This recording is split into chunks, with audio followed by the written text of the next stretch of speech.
What's going on YouTube? Welcome to From the Top Rope with Andrew Crawford. I'm Andrew Crawford, your boy, the GOAT. Not the GOAT, but I look like a GOAT. Close enough, am I right?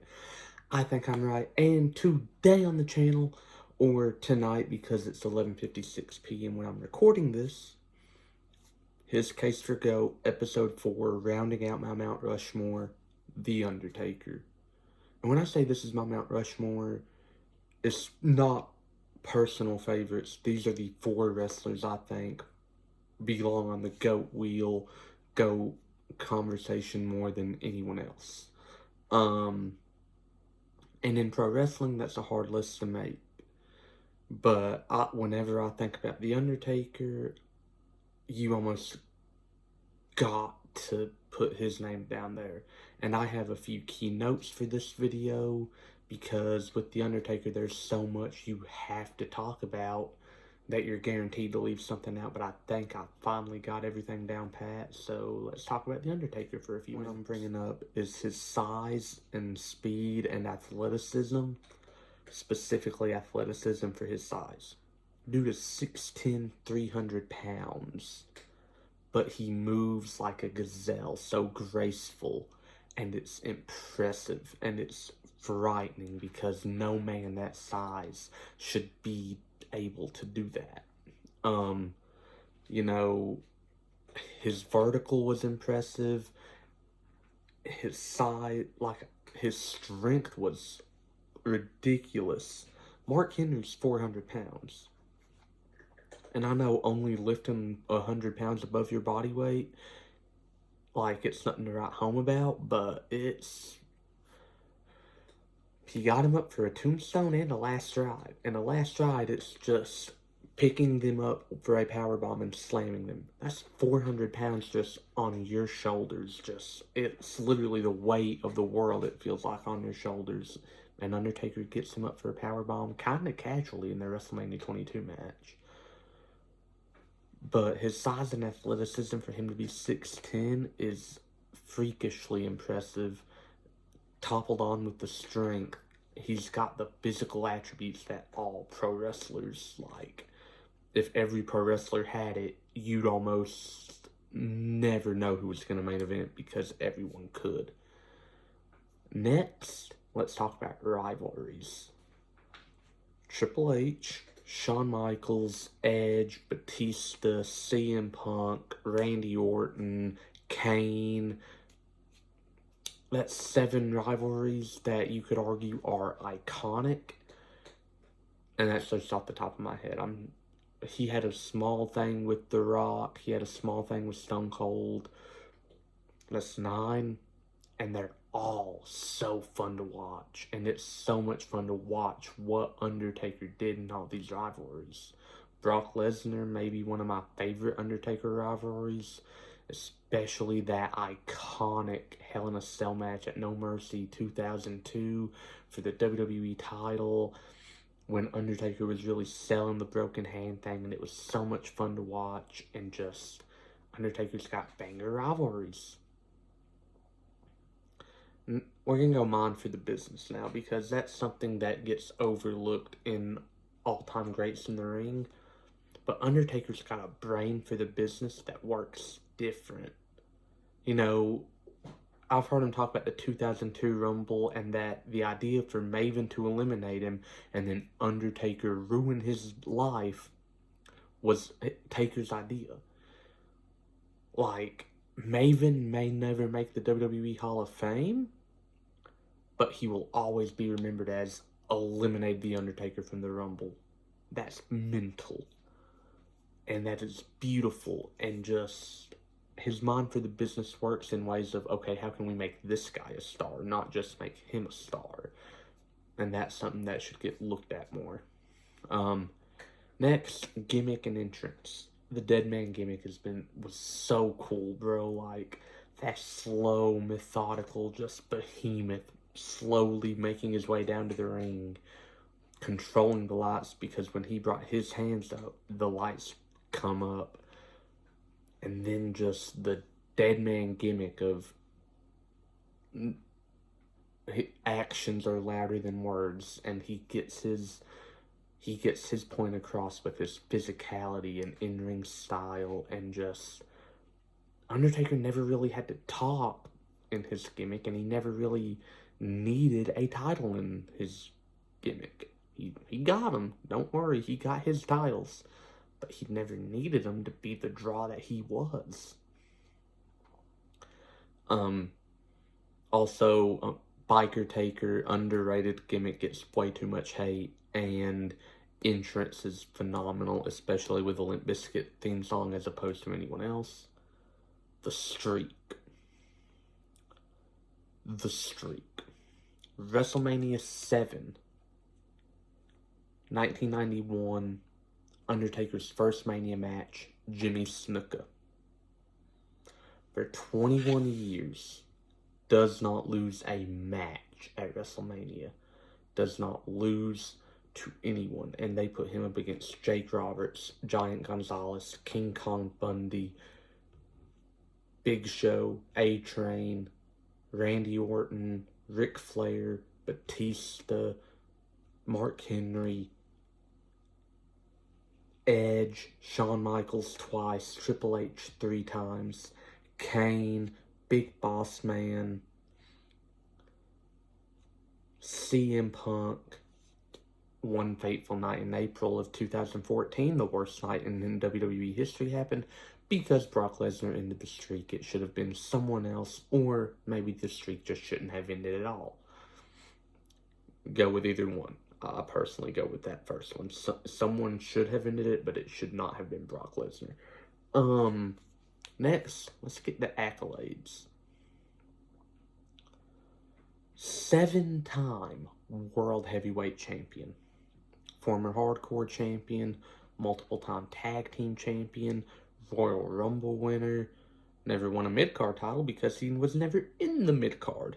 He never needed a mid-card title. Hardcore title doesn't count because it was probably the most entertaining thing in the company for a hot minute.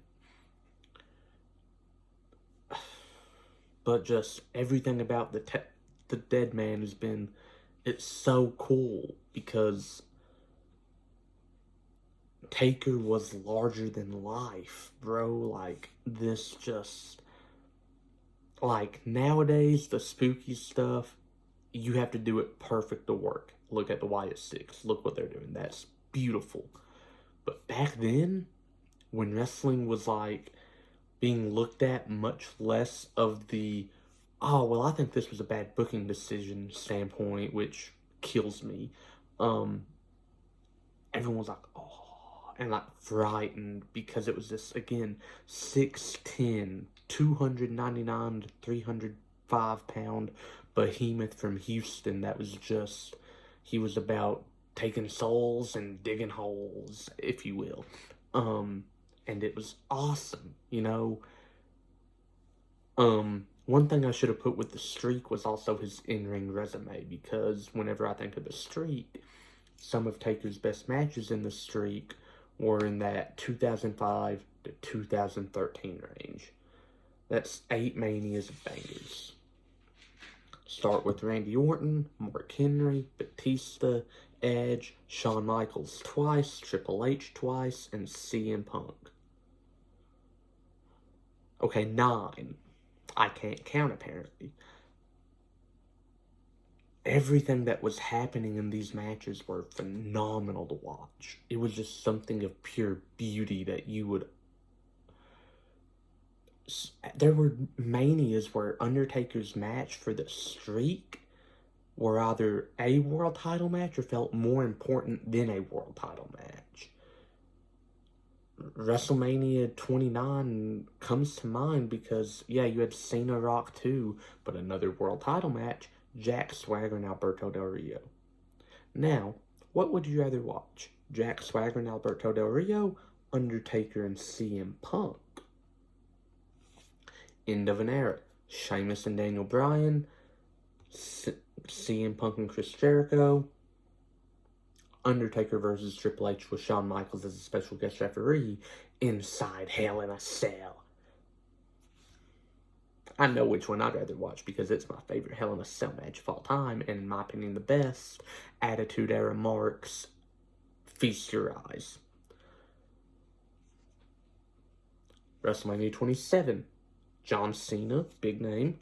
The Miz. I'm sorry, what? Undertaker Triple H no holds barred match. Edge versus Alberto Del Rio. Not a world title match. I don't like that match, which is sad because for 9 years it was the last match of my favorite professional wrestler of all time. But I would rather watch Undertaker and Triple H in a no holds barred match. WrestleMania 26, Undertaker versus Shawn Michaels, streak versus career. Edge versus Chris Jericho, and John Cena versus Triple H. Or John Cena versus Batista. Why the heck did John Cena versus Batista and Edge versus Jericho, or Undertaker and Shawn Michaels, streak versus career? I know which one I'd rather watch. WrestleMania 25, no, well, triple threat for the world title and Triple H and Randy Orton, so that's, I love Undertaker and Shawn Michaels. I think it might be one of the best matches of all time. But based on the namesakes of every competitor in the world title matches at that Mania, that's where you're like, okay. 24, Undertaker's streak was a world title match with Edge. I love that match. Undertaker Batista, world title match. I love that match. WrestleMania 22 with Mark Henry. I would have rather watched the world title matches because that was Rey Mysterio's crowning moment, and then Cena and Triple H actually had a very nice, very fun match. WrestleMania 21. Again, two very big moments. I would probably want to watch those matches over that streak match, although it was a very big moment for Randy Orton because we saw Randy Orton show his capabilities in the ring. But just all these things Undertaker has everything a professional wrestler needs. The in-ring resume, the accolades, the streak, the mind for the business, the gimmick, the entrance. Boy, howdy the rivalries. Mick Foley's another one I left off this list. Athleticism for his size. Again, being 6'10" and being able to keep your balance across the ropes, which are very, thin, and then being able to just kind of leap off, and then just the front flip clothesline Undertaker had, the dive to the outside he had, everything Taker had in his arsenal made him a freak. Dealing with Taker in the ring, I've heard a few articles, you knew you were going to be safe, but you were going to be sore, and you were going to go through the ringer. Taker does so good with everything he was ever given. Somehow, because I've read a story that it was supposed to be the Undertaker in the turkey suit at the 90s Survivor Series, and he was supposed to be the gobbledygooker. Or the gobbledygooker, or whatever it is. Somehow, I think the Undertaker would have made that work. Not the wrestler, Mark Calloway, the man behind the 30 years of greatness we saw with the Undertaker, somehow would have messed around and made the gobbledygooker work because he was that dedicated. But thankfully, we don't have to have that what if because the Undertaker happened. It worked. It was awesome, glorious. Everything Taker did is gold almost. Giant Gonzalez and Khali step aside from that statement. Taker don't just deserve his head on the Mount Rushmore. When he went into the Hall of Fame, they should have made his own wing for him. For what he gave to the industry. Wrestling match on broken ankles and with bad hips. Everything he did it with 100% dedication to the industry. And I'm sorry, but if you have no respect for The Undertaker, or if you don't have The Undertaker somewhere in your top 10, screw that. If you don't have Undertaker in your top 5, I don't want to hear you talk about wrestling. Me and my good friend Kobe, my senior year of college, so this was about 2 years ago, we made a consensus, we agree on it, top 25. And I remember plain as day, whenever I asked him where the Undertaker was, he looked at me and said, 1. I was like, and I looked at our list. It hurt me to put Edge out of the top 5, but I did for the sake of our consensus. And honestly, 7 I accepted. I didn't want to, but I did. Undertaker at number 1 is so fitting. And honestly, when it comes to my argument for GOAT, yes, I'm an Edge head till the day I die. Edge is my favorite professional wrestler of all time, and it will never be a debate. Undertaker's my 3rd behind Jeff Hardy. Personal favorite again. And when it comes to GOATs, honestly, if you told me that The Undertaker was the greatest of all time, I'm not going to argue. If you told me Cena was, I'm not going to argue. There are a few wrestlers that I will argue. If you tell me Ric Flair's the greatest, I'm honestly not really going to take your opinion that seriously. Like, I'm sorry, I love Ric Flair, but I'm not his number 1 fan, and I think that he gets mentioned in the GOAT argument a little too much. In ring, he was good, charisma, he was good, and he had, well, flair. But I don't think he's the GOAT. He might be top 5 for me. He might be top 10, but I will never put him at number 1 ever in my life. But that's a different video for another day. But Taker is that man. Taker's one of the best we've ever seen. You know, if you tell me that you think Taker's the GOAT, I'm not going to argue. If you think it's Stone Cold, Cena, if you say it's Edge, I'm going to hug you and be like, finally. If you tell me it's Jericho, you're not going to get an argument. You tell me it's Shawn, Triple H, Roman even is building that argument up the more he wrestles. You know, if you tell me it's one of those guys, I'm not going to argue. If you tell me it's Flair even, okay, maybe I won't agree with you and I might argue a little bit, but I mean, it's hard to argue that he's not, you know? And that this is me saying I'm not the biggest Ric Flair fan in the world, but I won't argue with you. Sting, you know? If you ever tell me it's Hulk Hogan, me and you are going to have problems.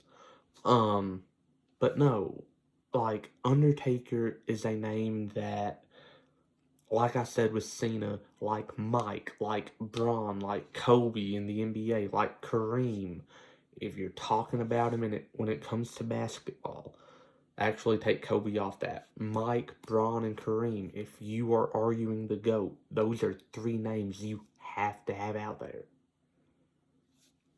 When it comes to Undertaker, with every other name you talk about the greatest of all time in pro wrestling, Undertaker's name has to be mentioned and acknowledged because he was that guy in the ring. With that said, the video after the outro is over. And that's the video. Did you like it? Did you love it? Did you hate it? Tell me about it in the comments below. Don't forget to like, share, and subscribe. Send it around to all your fellow wrestling fans. Whatever.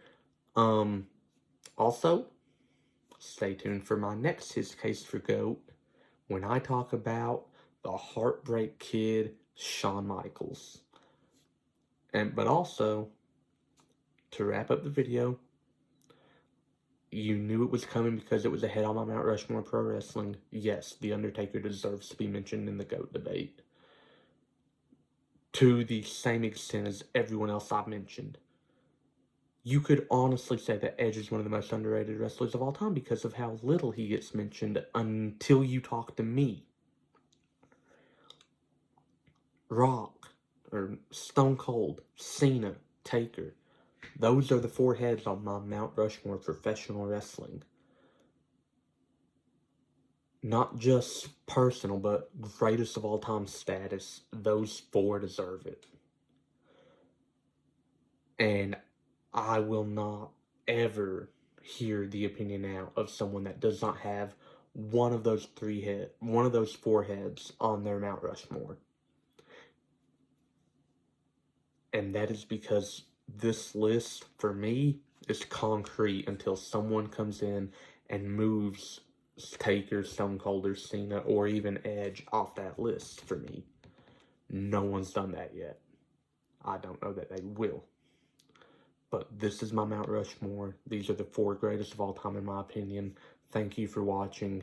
You all have a lovely day. And unlike John Cena, I can see you and I will see you very soon.